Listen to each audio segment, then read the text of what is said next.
નમસ્તે. મારો પરિચય આપવાનો એટલે વસંત ગોડસે સેલવાસ અને વૈશાલીબેન ગોડસે. હવે દાદરાનગરનો જે આ 70મો મુક્તિ દિન છે તેની માટે અમારી શુભકામના. અહીંયા આગળ લગભગ 151 જેવા સ્વયંસેવક આવેલા 1954ની અંદર 2 ઓગસ્ટ 1954 તે દરમિયાનના એ લોકો પોતાના જીવના જોખમે દાદરાનગરને સ્વતંત્ર કરાવેલું અને એમાંના આજે ઘણા હયાત નથી, પરંતુ એ હયાત જે છે અને જે નથી એ બધાને અમે આભારી છે. એમને લીધે જ આ દાદરાનગરનું મુક્તિ અને આ પ્રગતિ દેખાય છે આજે, એટલે એ બધાને અમારા વંદન છે. નમસ્તે, હું વૈશાલીબેન ગોડસે સેલવાસમાં રહું છું. સામાજિક કાર્યક્રમમાં ગમે છે. સેલવાસમાં દાદરાનગર હવેલીમાં પહેલી લોક અદાલત થઈ હતી. તેમાં પેનલ જજ તરીકે અમારે 3 જણના નામ હતા. તેમાં એક મારું હતું, એક મહેન્દ્રબેન પરમાર તરીકે છે તેમનું હતું, અને બીજા એક છે સૈકાબેન હતા. એમાં 11 કેસીસ હતા. તે બધા લગભગ અમે સોલ્વ કરેલા હતા, અને તે ફર્સ્ટ અનુભવ હતો અમારો. પહેલી લોક અદાલત જ્યારે કરી હતી પણ 8 વર્ષ. પછી બીજું એક મહિલા ક્રેડિટ સોસાયટી છે, તેમાં 2 વર્ષની પ્રમુખ હતી. ત્યારે મરાઠી મહિલા મંડળ ચાલે છે, તેમાં પ્રમુખ છું. મહિલા મંડળ છે અમારું તેમાં પણ અમારું સારું કામ ચાલે છે. 2 ઓગસ્ટ આપણો મુક્તિ દિન છે, તેના માટે મારા તરફથી બધાને શુભકામના.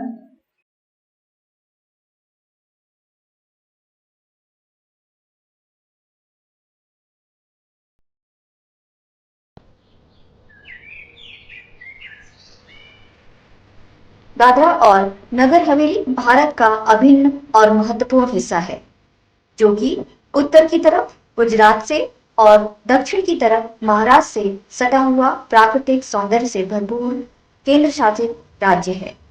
विपुल प्राकृतिक संपदा से संपन्न दादरा एवं नगर हवेली मंत्रमुग्ध कर देने वाली सुंदरता की भूमि है, जो प्रकृति प्रेमियों को अपनी ओर आकर्षित करता है. बता दें, दादरा नगर हवेली का वर्तमान जितना सुदृढ़ और विकासशील है, इसका इतिहास भी उतना ही संघर्षपूर्ण रहा है. 2 अगस्त 1954 को पुर्तगाली शासकों से मुक्त करवाया गया था. 1961 में आजाद भारत में केंद्र शासित प्रदेश के तौर पर इसे शामिल किया गया था. मुक्ति आंदोलन से ही जेहन में बात आती है कि आजादी इतनी आसानी से नहीं मिली है. आजादी के पीछे कई तरह के संग्राम होते आए हैं. दादरा नगर हवेली भी ऐसे मुक्ति संग्राम से अछूता नहीं रहा. ऐसे ही कठिन संग्रामों से आज की पीढ़ी इतनी वाकिफ नहीं है.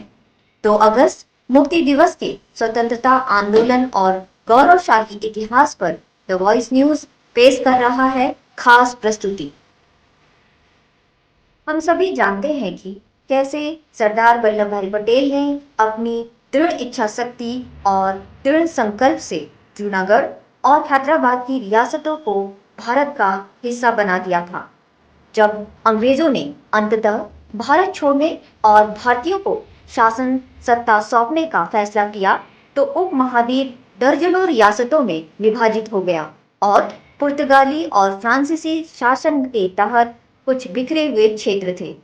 सभी क्षेत्रों को भारत संघ में मिलाना एक कठिन और व्यापक कार्य था, जिसमें समय और बहुत प्रयास लगे.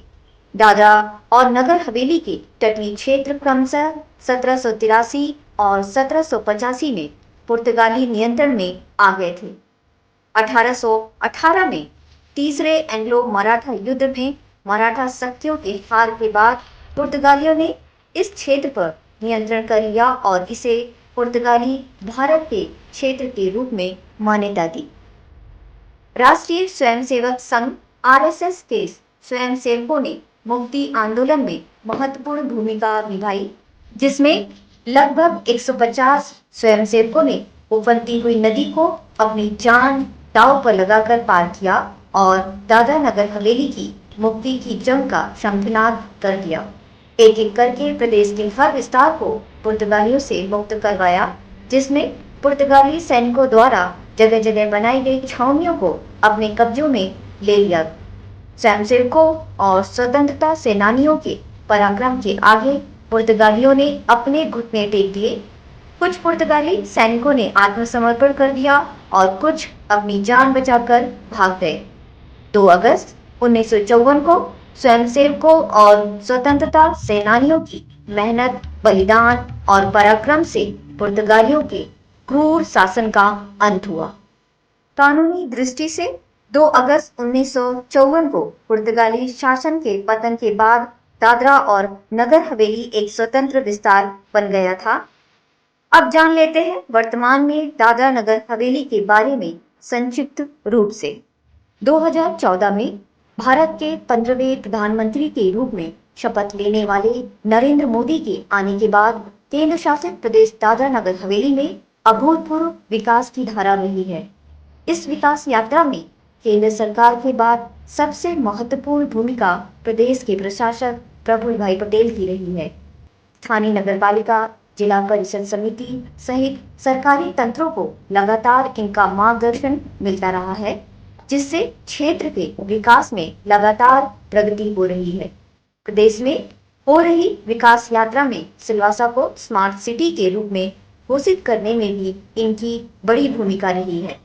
दादरा नगर हवेली में एजुकेशन, स्वास्थ्य, उद्योग, खेल एवं पर्यटन क्षेत्र में प्रदेश के प्रशासक द्वारा खूब जोर दिया गया है, जिसमें दादरा नगर हवेली के सिलवासा में नमो medical education and research institute, Sayali में भव्य क्रिकेट ग्राउंड, सिलवासा में रिंग रोड और नए flyover bridge, doctor APJ Abdul Kalam government college, नया कलेक्टर भवन, दमनगंगा रिवर फ्रंट, सिलवासा में गुजरात नेशनल लॉ यूनिवर्सिटी की स्थापना जैसे महत्वपूर्ण और प्रदेश को हर तरह से उन्नति की ओर बढ़ाने वाले कार्य शामिल हैं।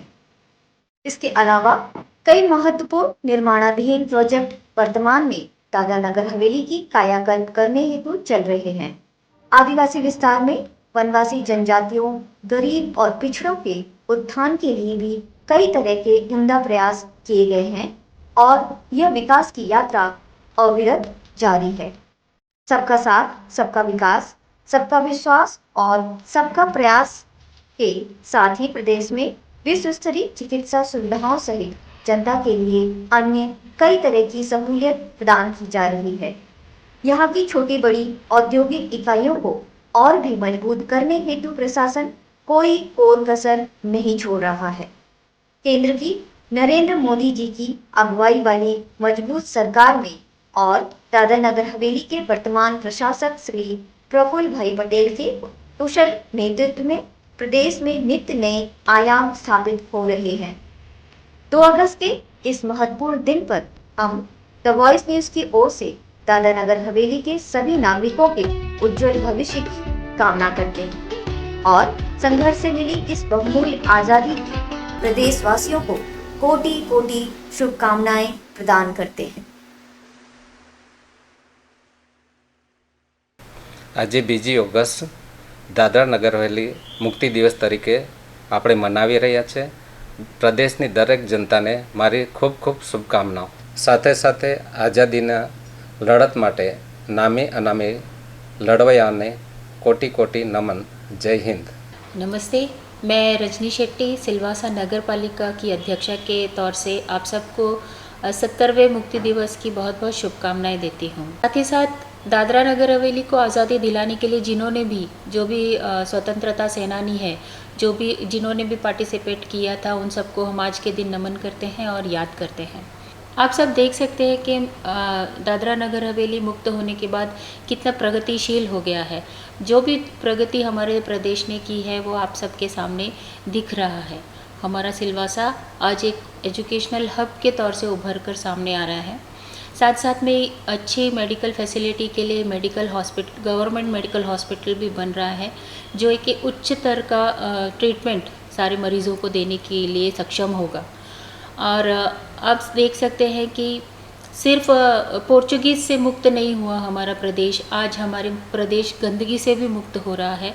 हर तरफ चारों तरफ हम लोग सफाई का नज़ारा देख सकते हैं। लोगों को सफाई के बारे में जो इम्पोर्टेंस है वो उन्हें पता चल रहा है और वो अपने डे टू डे लाइफ में उसे अपना रहे हैं, यूज़ कर रहे हैं।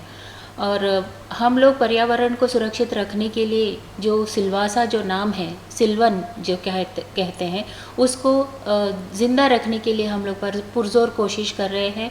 उसे हरा भरा बनाए रखने की पूरी कोशिश कर रहे हैं। और सारी जनता से मैं यही अपील करूंगी कि सिलवासा को और बेहतर और सुंदर बनाने में अपना योगदान दें। धन्यवाद।